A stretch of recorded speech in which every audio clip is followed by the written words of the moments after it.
Star Wars 7x7, episode 3030. Tony Gilroy did say that this would be a, quote, interesting, unquote, episode of Andor, and announcement certainly is that. And in fact, it actually also has some structural things that maybe suggest what the series might have looked like in the days when it was not under Tony Gilroy's auspices. Well, we'll talk about all that in our 7 takeaway breakdown today. Punch it.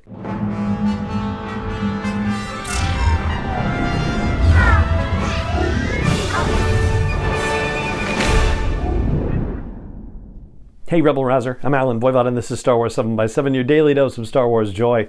And thank you so much for joining me for it. So, announcement, which is an episode that I would like to give an alternate title for. We did this with the Obi-Wan Kenobi series because there were no titles for that. I haven't really done it with Andor, but I think you can call this episode Smile for a good reason, which we'll get to in short order. But I want to start by saying that, as our first takeaway, this feels like this could have been the premiere episode of the series. I mean, imagine a situation where there's an opening crawl for Andor and it says that the Galactic Empire has been slowly consolidating its hold on the galaxy, but there are corporate authorities that are also operating as surrogates for the Empire. But then a daring heist on the planet Aldhani results in the theft of 80 million credits from the Empire, and the Empire decides to bring the hammer down. Meanwhile, one of the culprits of this robbery, a desperate Cassian Andor,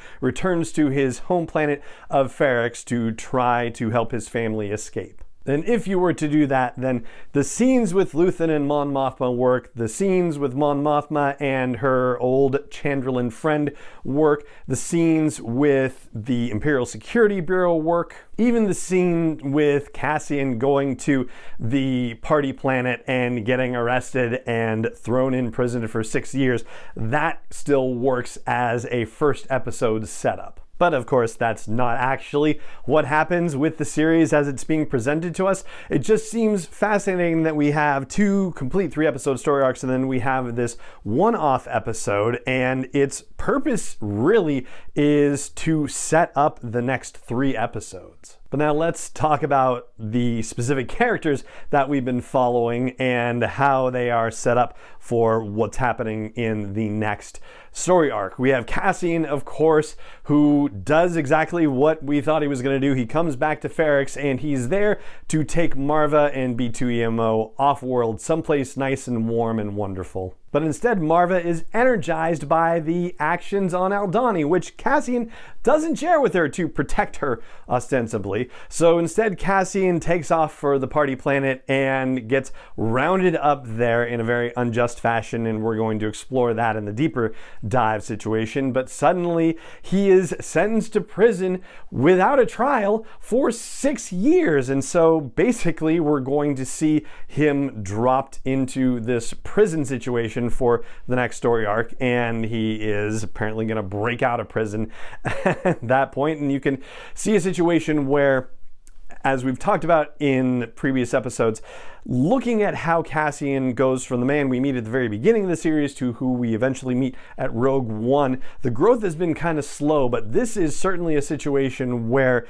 it could be formative in terms of Cassian deciding, no, I'm not just going to be a mercenary to poke a stick in the eye of the Empire. Like, once I'm done with this, I want to stick a stick in the eye of the Empire for real. Third up, we're going to talk about Dedra Meero, and she got what she was aiming for that we also talked about on the podcast previously. She got control of the Ferrix situation, and so we're going to get to see her pursuing her leads on Ferrix in the next story arc as well. This came with some nifty political maneuvering against her main antagonist in the ISB, Blevin. And this time her initiative is lauded by Major Pedagars. Pedagars? Oh, shucks. Because she has the data to back it up now, although he does tell her in confidence to watch her back so her troubles aren't necessarily at an end with the internal politicking of the Imperial Security Bureau, but she's certainly on her way up with getting Ferrix assigned to her portfolio. But she doesn't actually seem to be angling to be the main antagonist for Cassian Andor. She actually seems to be becoming the main antagonist for Luthen Rael, which leads to our fourth takeaway, where we have Luthen revealing to Mon Mothma that yes, he was behind the Aldhani situation, and he's arrived at the point where he needs to force the hand of the Empire, and he's perfectly aware that the Empire is going to make people suffer for what happened on Aldhani, and he says that's the plan. Like, his idea of things is now very much in line with a Saw Gerrera kind of mentality. He knows that innocent people are going to get hurt. I don't think he necessarily wants to be the one doing the hurting, but there's a difference between him and Mon Mothma, I suppose, where Mon Mothma is trying to figure out how to do this without getting innocent people hurt, and Luthen is saying, nope, that's going to happen, and you'd better face up to it, or we're not playing the same game.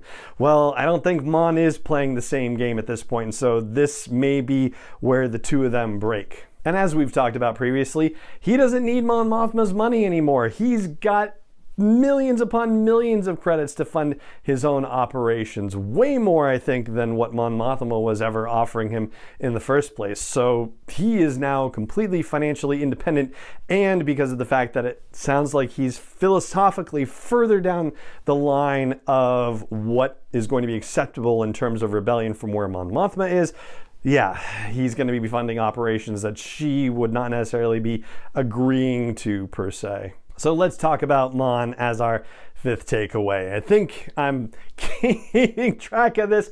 First one was about how the episode could have been the prologue episode for the whole series before Tony Gilroy got his hands on it. Second thing about Cassian. Third about Dedra Meero. Fourth about Luthen. Now we're on Mon Mothma, a fifth thing. And she's the reason why I want to call the episode Smile, because of her having to tell her Chandrillin friend Tay Kolma to smile at multiple times throughout the proceedings of that party and scene and whatnot. And I do think that was a really interesting thing to have her have to repeat to him, especially when, you hear things about telling women to smile and how just uncool that is in, a lot of circumstances. So I found it fascinating that they played it that way, and I think it's a really intriguing choice and very cool. Now, one of the things that Mon tells this guy in confidence is that it's a secret only 3 people in the galaxy know, and Mon and Luthen Rael are presumably 2 of them. Who's the third? It has to be Bail Organa, right? I mean, I don't know who else it could be. But I love that she specifically tells this friend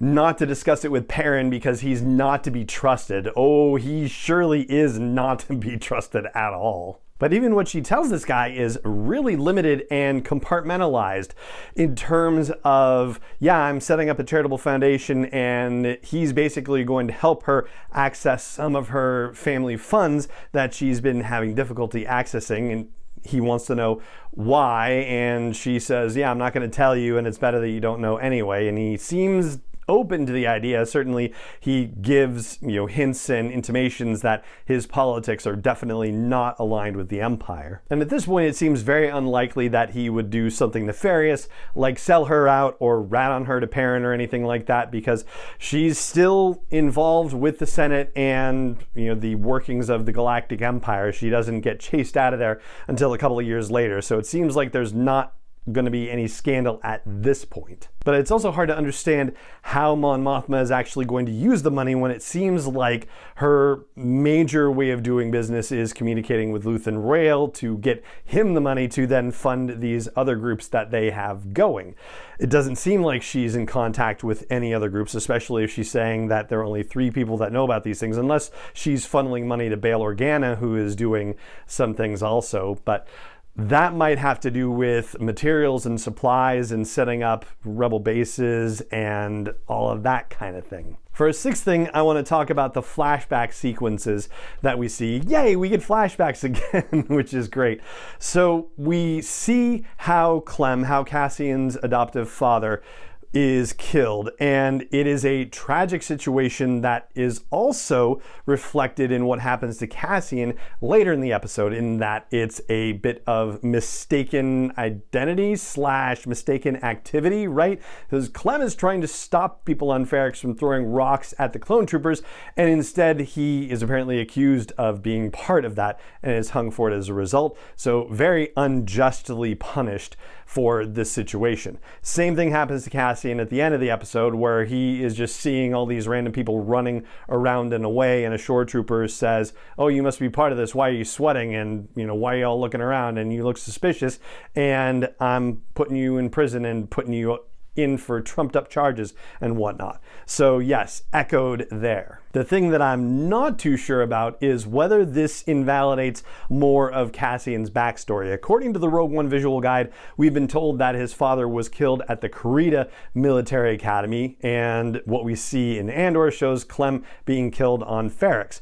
This could be one of two things. Number one, it could be that the information in the Rogue One Ultimate Visual Guide is not accurate for the same reasons that Fest as his home planet is not accurate, that there are certain things that have been forged for his rebel file, if you will. The other possibility is that we're only talking about Cassian's adoptive father here, and that his biological father may have been killed at the Karita Academy. We just don't know the answer to that. So, it's possible that we are finding out more of Cassian's backstory is different from what we thought. But yeah, we still need to know a little bit more about that backstory to say for sure. And before we get to the last takeaway, which has to do with a couple other characters we see in this episode and a shocking turn of events, I do want to say that this episode is being brought to you by NordVPN, and the VPN stands for Virtual Private Network. Now, I've used VPNs myself just for work-related purposes for many years, and had never really thought about using it for home purposes. The first time that actually came up, my son, who is a gamer, said, "Hey, that's something that maybe we should consider, because one of the things it can do for gaming is allow you to access different servers and make it easier, more fun for you for gaming stuff." For me, that was not enough for me to say, yeah, I'll try it. But that did get me thinking about the security and privacy of our own home network. And then I got in touch with the NordVPN folks, and they gave me the opportunity to try it out. So over the next couple of weeks, I'm going to see what this whole NordVPN situation is all about and share what I find with you. And they also gave me a promo code to share with you and a special discount with 4 months free if you go to nordvpn.com/Star Wars 7. It's the number 7, it just ends there. nordvpn.com/Star Wars 7 for a discount on their service and 4 months free. And they have a 30-day money-back guarantee too, which is cool. So I'll post the link for that in the blog post for the show's episode at sw7x7.com and in the show notes as well. Now let's talk about the 7th and final takeaway, which has to do with the clandestine meeting between Clea and Vel on Coruscant. First of all, we find out that Clea is not just a confidant, that she's a full partner in this operation with Luthen Rael. And what's more is that she's almost like a General Draven compared to Luthen Rael's Mon Mothma, to use that analogy, because she goes to Vel and says that she needs Vel to kill Cassian Andor. Now, Luthen has not given this kind of order, although he's certainly implied that Cassian is expendable to Vel, that he did in the first episode of that story arc. But now we have an actual kill order for Vel to execute. This is a really shocking twist, and I don't think that Luthen wants Cassian to die. I know he said to Vel that he was basically expendable because he was getting hired for the job and he was paying for redundancy, and that was, a very impersonal way of putting things. But his pitch to Cassian definitely sounded like he had invested a lot in the idea of Cassian being a part of whatever his operations were. Maybe it just has to do with the fact that Cassian did not sign on, that he took his money and disappeared, and so they're concerned that, like Clea says, that if somebody gets a hold of him, then he could point people back to Luthen, and if he's being treated as a mercenary, then certainly the possibility exists that Cassian could decide to sell Luthen out for credits if the price was right. Either way, it sets up a very potentially interesting next encounter between Vel and Cassian, and also maybe between Cassian and Luthen, and Cassian and Clea for that matter. And those are the major takeaways I've got for you on this episode. With the deep dive coming up tomorrow, we're going to dig into the Empire's change of heart. So yes, that's a whole segment of the episode that we haven't really talked about today, but it deserves its own full-on deep dive, and we will handle that tomorrow. But for now, that is going to do it for this episode of the show. It just remains for me to say thank you so much for joining me for it as always, and may the Force be with you wherever in the world you may be. 7x7 is not endorsed or sponsored yet by Lucasfilm Limited, Disney, or 20th Century Fox, and is intended for entertainment and information purposes only. Star Wars, the Star Wars logo, all names and pictures of Star Wars characters, vehicles, and any other Star Wars-related items are registered trademarks and/or copyrights of Lucasfilm Limited, or their respective trademark and copyright holders. May the Force be with them. All original content is copyright 2021 by Star Wars 7x7. We hope you love it.